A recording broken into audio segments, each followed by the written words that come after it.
Nobody expected the Cleveland Browns to quietly reveal this much about their future in a single press conference. But if you listened closely, the message was there, and it changes how you should look at everything that's about to happen next. On the surface, it sounded like routine coach talk. Get healthy, stay patient, don't rush the process. But buried inside those comments was something far more telling. The Browns already know who they trust and who they're preparing to build around. Injuries forced their hand. Depth players were thrown into the spotlight, and instead of the offense collapsing, something unexpected happened. Guys stepped in and looked ready, not surviving, not managing, actually producing. And when that happens in the NFL, it creates pressure not just on players but on the entire coaching staff. Because now the questions change. Was the original plan always this clear? Or did the Browns discover something they weren't fully prepared for? At the same time, there's another layer fans can't ignore. The offensive line has been rotating bodies almost weekly, yet the effort hasn't dipped. If anything, it's exposed who's really bought in. That kind of resilience doesn't show up in box scores, but it absolutely shows up when the weather turns cold and games get physical. And that timing matters, because the next challenge isn't just another opponent. It's the kind of defense that tests your toughness, your patience, and your identity in one afternoon. A defense that's ended plenty of breakout narratives before they even started. Then there's the quarterback conversation hovering over all of it. Fair or not, eyes are locked on Shedeur Sanders. Some fans believe this is the exact moment he's been waiting for. Others think the pressure couldn't be worse. And here's the wild part. Rumors have swirled for months that things could have played out very differently, even landing him on the other side of this rivalry. Now against the Pittsburgh Steelers, the Browns don't just face a defense. They face the truth about who they really are. And what happens next might surprise everyone. At first, it sounded harmless. Just another coach answering a routine question, saying all the right things. Get healthy first. Don't rush the process. Focus on the present. But buried inside that calm response was a signal most people missed. And once you catch it, the entire situation around the Cleveland Browns backfield starts to look very different. When the running backs coach talked about Judkins, he didn't hype stats. He didn't deflect. He didn't even hesitate. Instead, he emphasized health physically and mentally as the foundation for everything else. That matters because coaches don't talk that way about players they're unsure of. They talk that way about players they already believe in. What stood out wasn't what he said next, it was how quickly he said it. Once health was mentioned, the excitement came immediately after. No qualifiers. No "we'll see," just confidence. That tells you something important. Internally, the Browns don't view Quinshon as a question mark. They see him as unfinished business. And that's a big shift from the outside narrative. Fans have been focused on the injury, on the missed reps, on the what-ifs. But inside the building, the evaluation seems to be done already. According to the coach, what Quinshon showed early wasn't surprising. It confirmed exactly what the front office thought they were getting when they brought him in, a downhill runner built for physical football. That's not accidental. When teams talk about the type of runner we need, they're revealing philosophy. They're talking about cold weather games, short yardage moments, late season football when finesse stops working. And that description lined up perfectly with Quinshon's profile. What makes this comment even more telling is what it didn't include. There was no talk of competition, no hint that the role might change, no suggestion that someone else earned the job while he was out. That silence speaks volumes. Because while injuries force opportunity, they don't erase pecking orders. And from the way this was framed, it's clear the Browns never stopped viewing Quinshon Judkins as their primary option, just a temporarily unavailable one. But once he went down, something else happened that complicated everything. And that's where the story really starts to turn. When Quinshon went down, the assumption was simple. Survive the stretch and don't let things spiral. That's usually how these moments go in the NFL. Injuries hit, expectations lower, and coaches quietly try to patch holes until the original plan returns. But that's not what happened here, and that's what made this situation uncomfortable in a way nobody expected. Instead of the run game stalling out, the Browns saw something they weren't planning on seeing this soon. Players who were supposed to be depth suddenly looked prepared, not overwhelmed, not tentative, ready. And that changes the conversation fast inside an NFL building. Because while injuries create opportunity, not everyone is ready when that opportunity shows up. Rocket Sanders was the first surprise. He didn't look like a guy grateful just to be on the field. He ran with urgency. He hit holes decisively. And more importantly, he didn't hesitate. Coaches noticed that immediately. Confidence at this level isn't loud, it shows up in how fast a player commits. Then there was Tre'Von Henderson. His impact didn't always show up as highlight runs, but it showed up in trust, third downs, blitz pickups, routes that require timing. Those reps don't go to players the staff is unsure about. They go to players who have earned belief behind closed doors. And that's where things quietly shifted.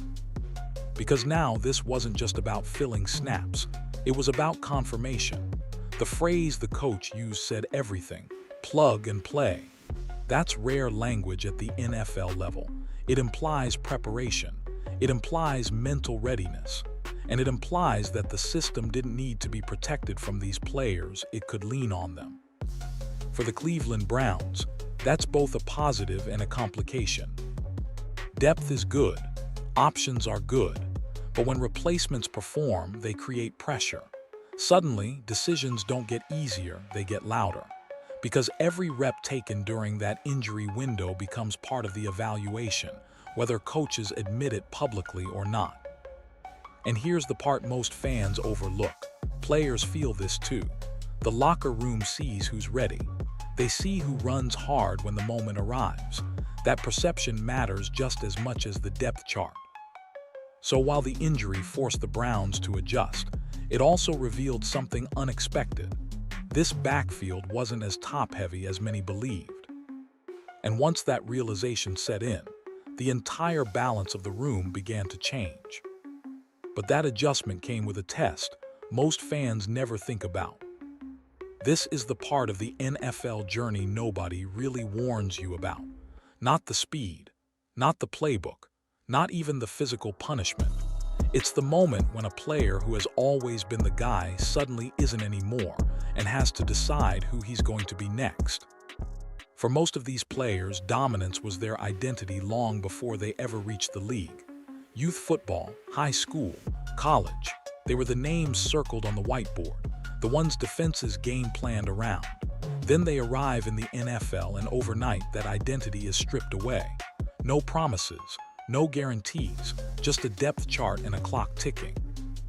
That's the mental test. And it's the one that quietly separates careers. Some players internalize it the wrong way. Frustration builds, confidence slips. Practice reps start feeling like insults instead of opportunities. Coaches notice that faster than fans ever will. Others respond differently. They absorb, they wait. They stay ready even when the role isn't glamorous. That's why the running backs coach's comments mattered so much. When he talked about Rocket Sanders, he didn't frame him as someone sulking or struggling with patience. He framed him as motivated, hungry, certain he belongs at this level. That's not coach speak. That's an evaluation of mindset. And mindset at this level often matters more than raw ability. Because when opportunity finally comes, and it always does in this league, there's no adjustment period. You're either ready or you're exposed. What makes this situation even more revealing is that Rocket didn't force anything when his number was called. He didn't try to prove too much. He didn't freelance. He trusted what he'd been taught and ran like someone who expected to be there all along. That's usually the sign of a player who passed the mental test long before the spotlight showed up. And this isn't unique to him. Across the Cleveland Browns roster, you're seeing the same pattern emerge. Players understanding their moment may not come when they want it, but when it does, hesitation isn't an option. That's why coaches value patience disguised as professionalism. They don't need speeches, they need readiness. Because the truth is, injuries don't just open doors, they expose who was prepared behind them. And once that door opens, there's no going back to who you were before. But just when things seemed settled mentally in the backfield, another variable entered the picture, one that shifted the entire evaluation process in a different direction. Long before the injury, long before the rotation, and long before fans started debating roles, the Browns had already made up their minds about Quinshon Judkins. That part rarely gets talked about, but it explains almost everything you're seeing now. Draft evaluations aren't just about talent, they're about projection. And when the Browns studied Quinshon, they weren't just looking at numbers, they were looking at translation. How does this runner's style hold up when the weather turns? When lanes close faster? When the defense knows you're running and still can't stop it? That's where Quinshon separated himself. At Ole Miss, he showed balance through contact, patience behind blocks, and an ability to turn short gains into momentum-changing runs. Then at Ohio State, that skill set didn't disappear, it sharpened. Different system, different expectations, same results. Coaches notice that adaptability immediately. It tells them the player isn't dependent on scheme. He is the scheme. That's why the Browns didn't hesitate. They weren't drafting upside. They were drafting certainty. When the running backs coach said Quinshon proved himself early, that wasn't hindsight talking. That was confirmation.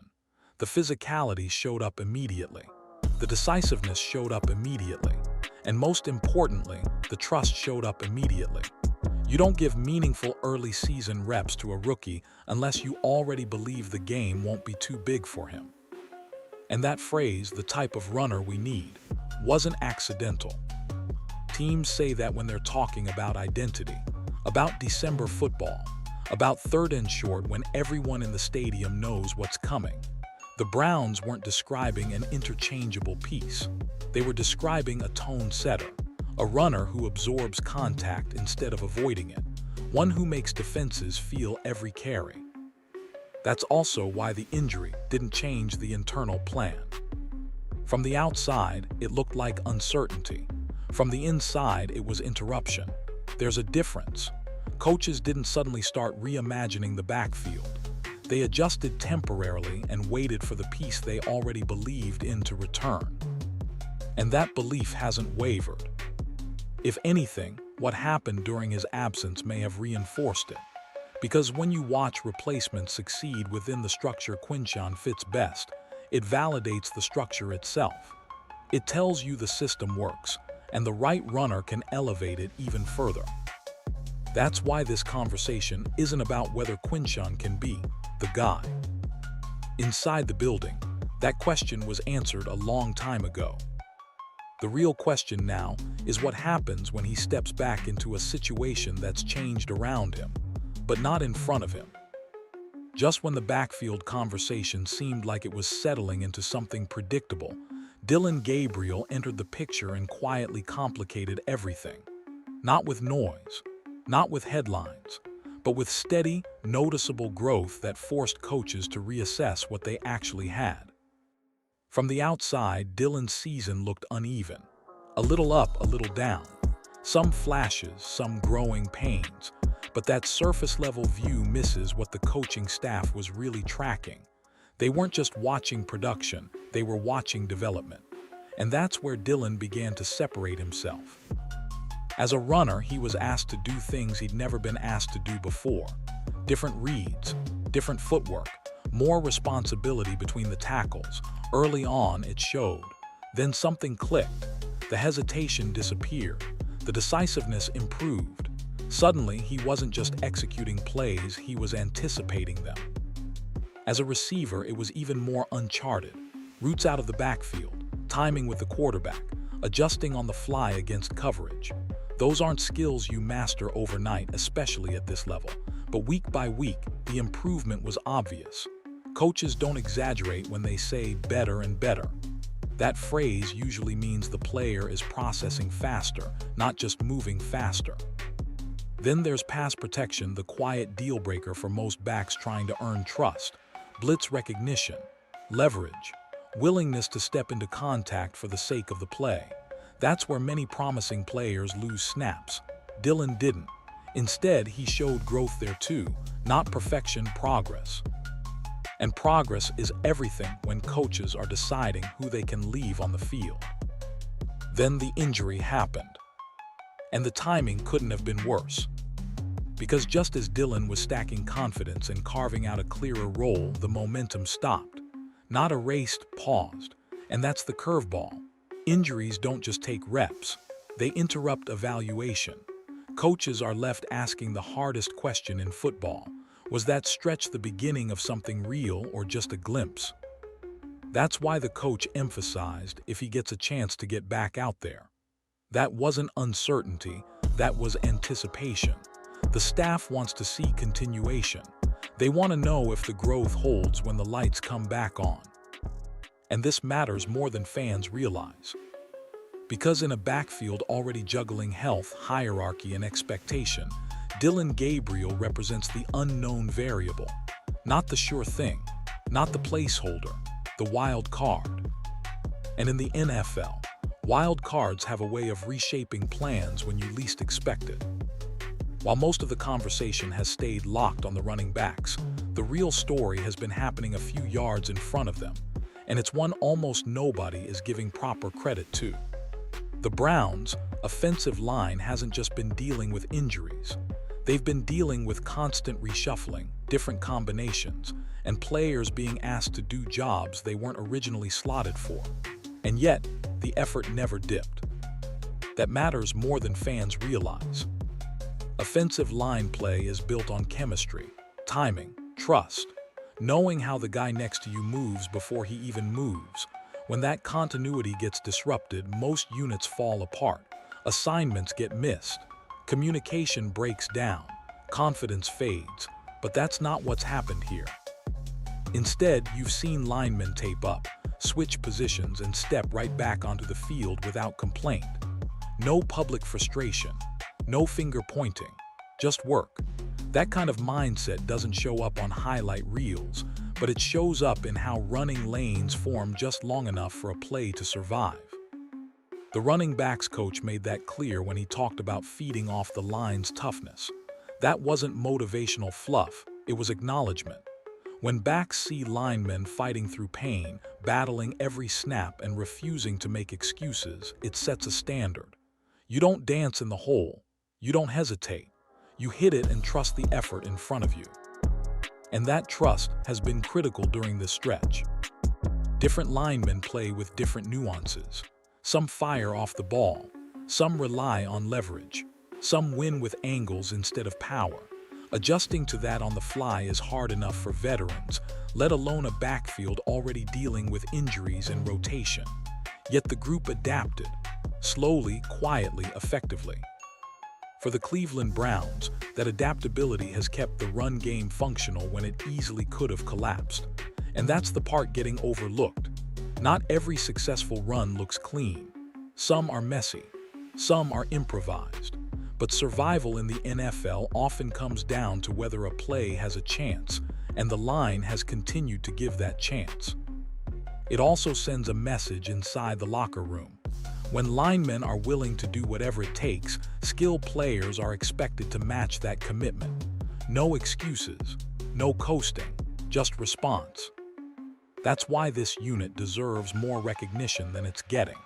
Because without their resilience, none of the backfield discussion even exists. And now, all of that grit is about to be tested against a defense that thrives on breaking rhythm and exposing weakness the moment it appears. There are defenses you prepare for, and then there are defenses you measure yourself against. Pittsburgh has always been the second kind. No matter who's wearing the jerseys or what year it is, that identity never really changes, and that's exactly why this matchup carries so much weight. The Pittsburgh Steelers don't rely on gimmicks. They don't reinvent themselves every season. Their system is simple, physical, and unforgiving, and that's what makes it dangerous. They want to know if you can hold up when everything becomes uncomfortable, when lanes disappear faster than expected, when contact comes early and often, when finesse stops working. Up front, they're disciplined and aggressive at the same time, a rare combination. Defensive linemen don't just try to win quickly, they occupy space. They absorb double teams. They clog running lanes long enough for linebackers to flow freely. That's where most run games fall apart. Not because the play call was wrong, but because the timing gets disrupted before it can develop. And those linebackers, they don't hesitate. They attack downhill, scrape across blocks, and punish indecision. If a running back second guesses himself for even half a step, the play is already dead. That's why Pittsburgh games often feel slower, heavier, and more exhausting than others. Every yard costs something. The secondary feeds off that aggression. With pressure coming consistently, coverages can disguise longer. Safeties play downhill. Corners sit on routes with confidence. It creates the illusion that there's nowhere to go because most of the time there is. That's why this matchup matters so much for the Browns. Running the ball against Pittsburgh isn't about totals. It's about answers. Can you stay on schedule? Can you convert when everyone knows what's coming? Can your identity survive 4 quarters of resistance? This is where all the earlier conversations collide. Depth, patience, offensive line resilience, running back mentality. None of it matters if it doesn't translate here. Pittsburgh exposes soft spots quickly. They force offenses to reveal who they trust and what they believe in. And then there's the rivalry layer. These games always feel heavier, louder, more personal. Mistakes don't just cost yards, they swing momentum hard and fast. That pressure amplifies everything. So when people say this is a measuring stick, they're not exaggerating. This isn't just another defense on the schedule. It's a test of whether the Browns' progress is real or just situational. And whatever answer shows up on the field won't be subtle. This is where everything tightens. Because no matter how much the conversation starts with running backs, injuries, or blocking schemes, it inevitably circles back to one name, Shedeur Sanders. Fair or not, that's the pressure point hovering over this entire matchup. There's been a lot of buzz online lately suggesting this game means more to him than most. Not officially, not publicly, but fans have been connecting dots.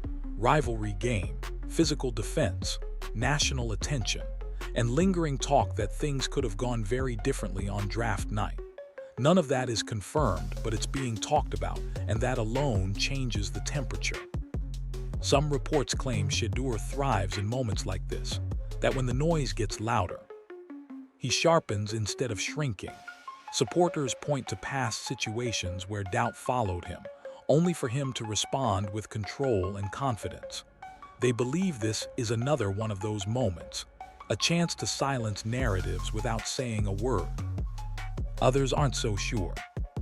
There's speculation that this is the kind of environment designed to expose flaws, tight windows, heavy pressure, limited margin for error. Pittsburgh doesn't allow quarterbacks to get comfortable, and they certainly don't allow them to ease into games. If there's hesitation, they smell it. If there's overconfidence, they punish it. That's why this moment feels different. It's not about stats, it's about command. How quickly does Shedeur diagnose pressure? How calm does he stay when early drives stall? Does he trust the run game when patience is required, or does he feel compelled to force momentum himself? And then there's the emotional layer fans keep whispering about. It's been said that Shedeur wanted to prove he belonged in conversations he was excluded from, that he heard the comparisons, the doubts, the suggestions that other franchises might have been a better fit. Again, none of that is confirmed, but athletes don't exist in a vacuum. They hear things, they feel things, and rivalry games have a way of pulling that out. What makes this pressure point so fascinating is that it doesn't require a big speech or a viral moment. It reveals itself slowly, in decision-making, in body language, in whether a quarterback stays disciplined when the game refuses to cooperate. That's why fans are locked in. Not because they expect fireworks, but because they're watching for answers. And whether those answers favor Shedeur or fuel more debate, one thing feels certain. This game won't quietly pass by. It's going to tell a story, whether people are ready for it or not. When the final whistle blows, the scoreboard will show a result. But that result won't tell the full story, not even close. Because what's unfolding here for the Cleveland Browns is bigger than one matchup, bigger than one rivalry, and bigger than one stat line. This game has quietly become a referendum on direction. The injuries forced the Browns to reveal more than they planned. Depth players showed readiness. Coaches showed belief. The offensive line showed resilience.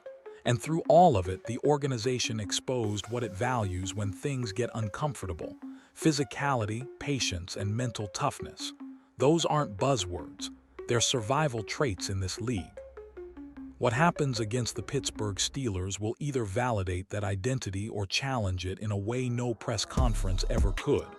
Because Pittsburgh doesn't care about intentions. They care about execution.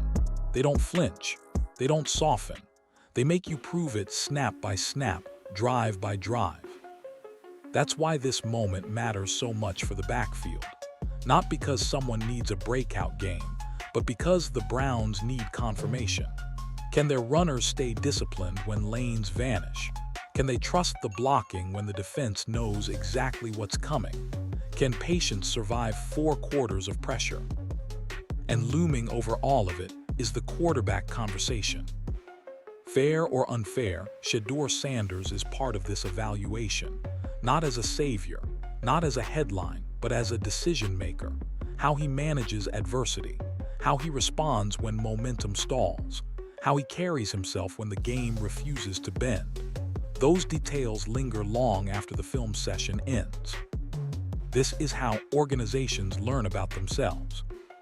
Not during wins that come easy, not during weeks when everything clicks, but during moments when plans get disrupted and answers can't be scripted. The Browns are being tested in real time, their depth, their patience, their trust in their own evaluation. And no matter how this game ends, the takeaway won't be subtle. Either the Browns walk away, knowing their foundation holds under pressure, or they leave with more questions than they started with. That's why this isn't just another rivalry game. It's a checkpoint, one that could shape decisions long after the season fades from memory.